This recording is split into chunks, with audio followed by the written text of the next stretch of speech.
So President Donald Trump's relentless effort to get people to stop talking about Jeffrey Epstein, it's still falling short.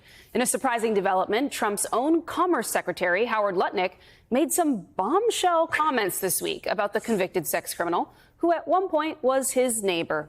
Take a listen. I say to him, massage table in the middle of your house? How often you have a massage? And he says, every day. And then he gets weirdly close to me. Ooh. And he says, and the right kind of massage. That's what his MO was, get a massage, get a massage. And what happened in that massage room, I assume was on video.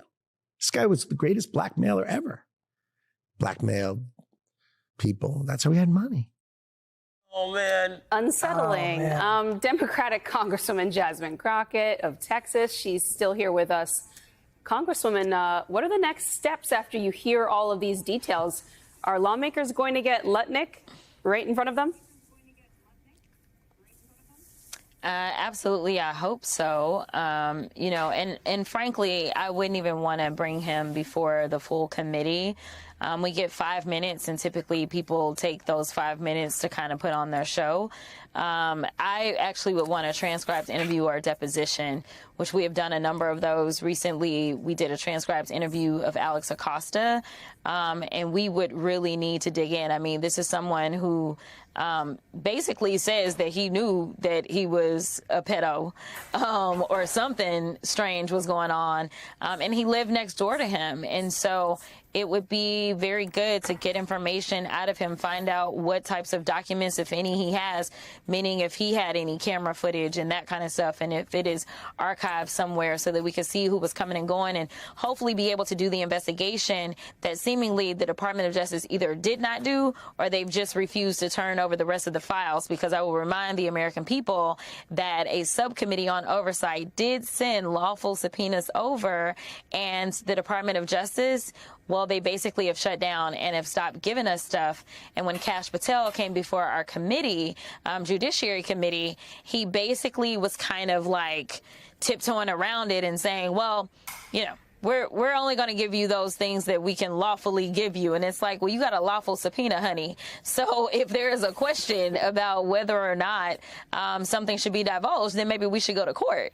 But not you determining what we shouldn't get. That's not how subpoenas work. Congresswoman, the Wall Street Journal had an investigation that showed how many premier banks and institutions in the United States were willing to do business with Jeffrey Epstein right until the moment he died. What are we going to be able to find out? When are we going to be able to find out more about Jeffrey Epstein's financial dealings and who was ensnared? I know that Senator Ron Wyden has really been pursuing this, but what does oversight have going here? Yeah, so we have not sent separate subpoenas out to financial institutions. Something that we discussed with some of our members that are on oversight as well as financial services was actually widening the scope of this to the extent that we would then have financial services be the ones to send out subpoenas to Treasury, and kind of starting there. And so the idea is follow the money. As we had a closed door meeting with a number of Epstein survivors, that was one of the things that they told us is hey, follow the money. And it is my understanding that if we were to really start to dig there, we would discover that we're not talking about some ring that was going on just here within the United States, but we're talking about millions of dollars, and we're talking about internationally kind of being traded, and we're talking about trafficking women internationally. If you've watched some of the survivors, you notice that some had accents.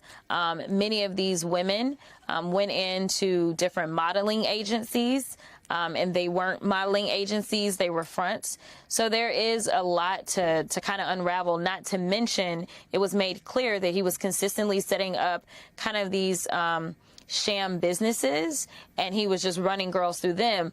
that was one of the accounts that we heard, was basically when he did get incarcerated, and I use air quotes for a reason, and he was on work release, he had set up a fake business so that he could go to that fake business on work release, and he was abusing girls there.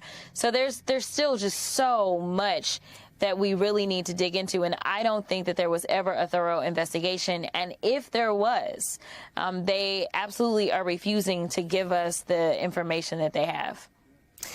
Congresswoman Jasmine Crockett, thank you so much for being with us tonight.